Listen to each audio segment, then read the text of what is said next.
जी जी। आप bank loan ले लो, उसके अलावा आप जा सकते हो पढ़ने के लिए। UK sir. सर एजुकेशन के ठीक लिए है। सबसे बेस्ट कंट्री कौन सा होगा?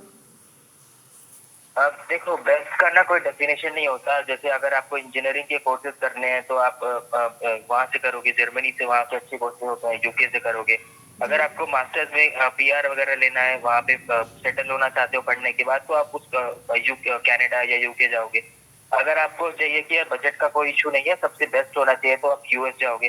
तो हर एक कंट्री का अपना अपना फायदा है। किसी में बजट ज्यादा लगता है, एक्सपेंस ज्यादा आता है, बट एक्सपेंस नहीं देखा जाता ना फिर जब आप एजुकेशन के लिए जा ही रहे हो तो। जी अगर खर्चा थोड़ा सा ज्यादा हो रहा है तो आप देखोगे कि चलो कोई बात नहीं, दे देते हैं खर्चा, पढ़ाई अच्छे से होनी चाहिए बस।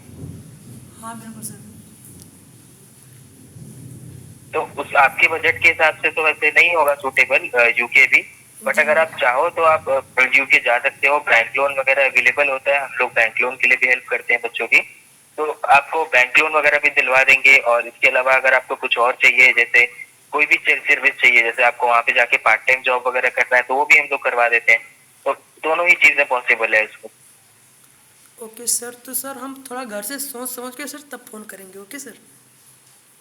हाँ, आप ऐसा कर सकते हो कि एक बार घर से आप बात कर लो, घर से पूछ लो, इसके बाद आप सोच लो। और एक दूसरी चीज आप क्या कर सकते हो कि आप अपना एक बार फैमिली से मेरी बात करवा दो, मैं उनसे एक बार जान लूंगा कि उनका बजट वगैरह कितना देख रहे हैं वो, और कैसे एक्सपेंसेस वगैरह मैनेज करेंगे सब कुछ। तो एक बार उनसे मेरे को क्लैरिफाई हो जाएगा सब चीजें, तो उनसे भी मतलब अच्छे से मैं डिस्कस कर पाऊंगा फिर। हाँ हाँ सर बिल्कुल। और सर आप, सर उसमें सर स्कॉलरशिप का ऑप्शन दिया था सर। हाँ, स्कॉलरशिप देखो, किसी भी कंट्री में जाते हो ना तो 3 तरीके की स्कॉलरशिप अवेलेबल होती है।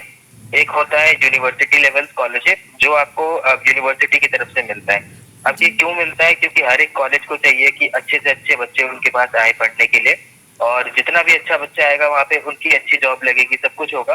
तो जी। उनको ही मतलब फायदा होगा ना, कि अगर एक कॉलेज से अच्छे लोगों की जॉब लग रही है बच्चों की, तो आप ही मतलब कंपनी और ज्यादा आएंगी, लोग भी देखेंगे कि हाँ, इस कंपनी में इस कॉलेज में ये कंपनी आ रही है प्लेसमेंट के लिए, ये सब चीजें हो रही है। तो उस कॉलेज का ही नाम बढ़ता है। तो हर एक कॉलेज कुछ ना कुछ स्कॉलरशिप देता है अपनी तरफ से। जी अब ये कॉलेज क्यों देता है तो वो तो मैंने बता दिया। अब ये कैसे देता है वो बता देता हूँ आपको। तो यूनिवर्सिटी या कॉलेज जो है, एक चीज देखती है, आपका प्रोफाइल। अब प्रोफाइल का मतलब क्या है? आपका 10th और 12th के नंबर, जी आपका बैचलर्स अगर आपने किया है तो बैचलर्स का नंबर, आपका अगर आपने मास्टर्स किया है तो मास्टर्स का। तो आपके केस में अगर आप बैचलर्स कोर्स के लिए जा रहे हो तो आपका 10th और 12th देखेंगे। इसके अलावा आपका ज्यादा कुछ नहीं देखते, वो प्रोफाइल वगैरह देखते हैं। जैसे आपने कोई स्पोर्ट्स खेला हो, आपका कोई और अचीवमेंट हो आज तक का, आपने स्कूल में कुछ कंपटीशन में पार्ट लिया है, उसमें जीते हो, या ऐसा कुछ भी आपने स्कूल में किया है पढ़ाई से हटके। तो उनको ऐसा नहीं चाहिए कि खाली पढ़ाई करते, पढ़ाई तो सभी करते हैं, सबके अच्छे नंबर आ जाते हैं, 90%, 80%। हाँ सर, तो कुछ सीबीएसई अलग वाले के क्या तो हो। और ज़्यादा आ जाते हैं। जी। हाँ तो जी। उनको कुछ ऐसा चाहिए पढ़ाई से हटके, जो आपने किया हो और जो आप बता सको उनको। जैसे आपने किसी स्पोर्ट्स में पार्टिसिपेट किया है, कोई भी गेम हो स्पोर्ट्स में, क्रिकेट हो, बैडमिंटन हो, फुटबॉल हो, बास्केटबॉल हो, कोई सा भी गेम आपने पार्टिसिपेट किया, उसमें कहीं जीत के आए हो, या आपने नेशनल खेला है, स्टेट लेवल पे खेला है, डिस्ट्रिक्ट खेला है। तो ये सब चीजें बहुत ज्यादा मैटर करती हैं। इसके अलावा आपने किसी एग्जाम में रैंक लिया है, तो ओलंपियाड वगैरह होते हैं, और किसी और एग्जाम में रैंक लाए हो, 12th क्लास में कहीं पे टॉप किया है अपने स्कूल में या कॉलेज में, सॉरी कॉलेज नहीं, अपने स्टेट में जहाँ डिस्ट्रिक्ट में रहते हैं। तो ये सब चीजें भी बहुत ज्यादा मैटर करती हैं, आगे जाके आपको बहुत हेल्प करेगा ये भी। ओके जी जी। तो इस हिसाब से एक तो कॉलेज लेवल का स्कॉलरशिप होता है। इसके बाद एक स्कॉलरशिप होता है जो होता है गवर्नमेंट साइड से। जी तो ये सरकार ये वाली स्कॉलरशिप देती है, गवर्नमेंट लेवल स्कॉलरशिप। अब इसमें क्या होता है कि आपको सरकार की तरफ से एक स्कॉलरशिप दी जाती है, और इसका जो टर्म कंडीशन है वो भी सेम रहता है। तो जी ऐसा नहीं है कि इसमें कुछ आपको अलग से करना पड़ेगा। जो भी आपको कंडीशन है कॉलेज लेवल स्कॉलरशिप का, सेम वही चीज, वही आपका प्रोफाइल देखेंगे, आपका एकेडमिक, आपका एक्स्ट्रा करिकुलर पढ़ाई से हट के आपने क्या किया, यही सब चीजें देखते हैं। तो ये स्कॉलरशिप मिल जाती है। कॉलेज की स्कॉलरशिप जो होती है वो 10% से लेके 70-80% तक की होती है। और जो आपको वहां से मिलेगी स्कॉलरशिप सरकार की तरफ से, तो वो बहुत कम लोगों को मिलती है जिनका बहुत अच्छा प्रोफाइल होता है। तो उसमें भी अच्छा खासा अमाउंट मिल जाता है। इसके अलावा एक तीसरी स्कॉलरशिप होती है जो हमारी कंपनी की तरफ से दी जाती है, लेवरेज एड्यू पर्सनल स्कॉलरशिप। तो जी इसमें जो अमाउंट होता है वो होता है 50,000 रुपए से लेके 5 लाख रुपए तक का। तो इनमें से आप भी कमा सकते हो, हमारी तरफ से भी आपको स्कॉलरशिप मिल जाएगी। अगर आप अच्छे होगे, प्रोफाइल अच्छा है, आप अच्छे कॉलेज में जा रहे होगे तो। बाकी इन तीनों में से हो सकता है आपको तीनों मिल जाए, हो सकता है आपको एक मिले या हो सकता है दो मिले। तो वो आपके लक के ऊपर है और आपके प्रोफाइल के ऊपर है कि कैसा आपको नंबर या कैसे उनको अच्छे लगते हैं। बाकी आपके 10th में कितने परसेंट मार्क्स थे? हाँ 86 सर। 86। जी ठीक है, और 12th में 70s में थे ना? जी 79। ठीक है, 79 और 86। ठीक है, आपका मतलब कॉलेज लेवल वाला तो आपको मिल ही जाना चाहिए। कॉलेज में से आपको हम लोग दिलवा ही देंगे अगर आप चाह रहे हो तो। जी बाकी आप देख लो एक बार, मेरे को पेरेंट्स से आपकी अगर बात हो जाती तो मैं उनको बजट वगैरह का थोड़ा समझा देता, कितना खर्चा आता है और कैसे कैसे एक्सपेंस मैनेज करना होता है, क्या क्या वो लोग प्रोवाइड कराते हैं। तो वो भी सही रहता, थोड़ा उनसे डिस्कशन हो जाता। हाँ तो बात जी। करवा सकते हो पेरेंट्स से आप? हाँ इस समय तो सही नहीं सर, लेकिन सर हम बात करके सर इसके बाद में सर हम मैसेज कर देंगे या कॉल कर देंगे सर। ठीक है, ठीक है, आप एक बार उनसे मेरी बात करवा देना। बाकी जी आप अगर बजट का मैनेज नहीं हो पाता है तो आप दूसरी भी चीज कर सकते हो कि आप अपना बैचलर तो इंडिया से ही कर लो और मास्टर्स के लिए आप बाहर चले जाओ। तो ये भी एक ऑप्शन रहता है, अगर बजट का कुछ इशू आता है तो कई लोग ये भी करते हैं कि अपना 3 साल वाला बैचलर यहाँ से कर लो और 1 साल का जो मास्टर्स होगा, जैसे आपने बीबीए किया उसके बाद एमबीए करना है तो बाहर से कर लो, वो सस्ता भी पड़ता है फिर, क्योंकि 1 साल का ही कोर्स है। तो दोनों ऑप्शन अवेलेबल है, जैसा भी आपको ठीक लगे आप कर सकते हो, उसमें कोई इशू। ठीक है, ओके सर। चलो एक बार आप मुझे पूछ के उससे ही बता देना पेरेंट्स से, ओके और जैसा भी होता है मैं आपसे फिर बात करूँ। जी जी।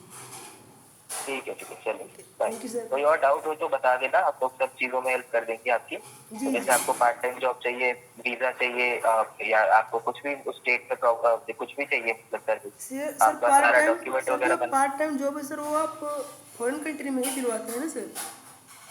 हाँ, फॉरेन कंट्री में जहाँ आप जाके पढ़ाई करोगे, जी जी। वहाँ आपका इतना मतलब आपका अर्निंग हो जाता है कि आप अपना लिविंग एक्सपेंसेस, मतलब रहने खाने का पैसा और घूमना फिरना खाना पीना सब कुछ आपका कवर हो जाएगा। मतलब इतना कमा सकते हो आप वहाँ पार्ट टाइम जॉब से ही। तो वहाँ पे तो काफी बच्चे पार्ट टाइम जॉब करते हैं, आप देखोगे जितने भी आपके आसपास के बच्चे हैं सब लगभग पार्ट टाइम जॉब ही करते हैं। जी हाँ। Okay sir. तो उसके लिए भी हम लोग हेल्प करते हैं, आपका सारा डॉक्यूमेंटेशन करना, सारा डॉक्यूमेंट वगैरह बनाना। उसके अलावा अगर आपको कुछ भी और हेल्प चाहिए, जैसे आपका इंटरव्यू कैसे क्रैक होगा उसके लिए आपको हेल्प करना, तो सारी चीजें हम लोग प्रोवाइड कराते हैं अपनी तरफ से, और इसका कोई चार्ज भी नहीं लेते हैं। जी बस आपको ये है कि कॉलेज का फीस भरना पड़ेगा, जो कि 3 साल का आप मान के चलिए 25 से 30 लाख का बजट आएगा। जी। आपकी साल का 10 लाख रुपए लगता है, और आप पार्ट टाइम जॉब से साल का पार्ट टाइम जॉब से आप 8 से 9 10 लाख रुपए तक कमा सकते हैं। तो पार्ट टाइम जॉब करके अपना 5 से 6 लाख रुपए का आपका खर्चा होगा रहने खाने का, बचा जी आपका 3 से 4 लाख रुपए, वो आप अपना लोन को चुका सकते हो। और पढ़ाई करने के बाद आपको 2 साल का वर्क वीजा भी मिलता है वहाँ पे। तो पोस्ट स्टडी वर्क वीजा को कहते हैं। वर्क वीजा का मतलब ये है कि आप पढ़ाई करो, उसके बाद जॉब कर सकते हो, जी। और आप 2 साल वहाँ पे जॉब रह के जॉब करो और अपना जितना भी खर्चा हुआ है अपना सब रिकवर कर लो। उसके बाद अगर आपको वहीं रहना है तो वहीं रह लो, या वापस आना है इंडिया तो वापस आ जाओ। हाँ हाँ बिल्कुल सर, जैसी आपकी चॉइस। हाँ, वो तो आपकी चॉइस है। जी बिल्कुल। तो दोनों ऑप्शन वो सरकार देती है, अगर आपको वहीं पे रहना है तो वहाँ भी रह लो, अगर आपको वापस आना है तो वापस आ जाओ। तो आपके ऊपर है कि क्या करना चाहते हो। जी चलो आप एक बार पेरेंट्स से मेरी बात करवा देना, जी। जी कॉल कर लेना इसी नंबर पे अगर ऐसा हुआ तो। बाकी उनको बता देना कि इतना बजट वगैरह पड़ता है, अगर कंफर्टेबल होंगे वो तो हम कर लेंगे उनसे ही बात। हाँ हाँ बिल्कुल बिल्कुल सर। ठीक है, चलो bye. Thank you sir. Okay.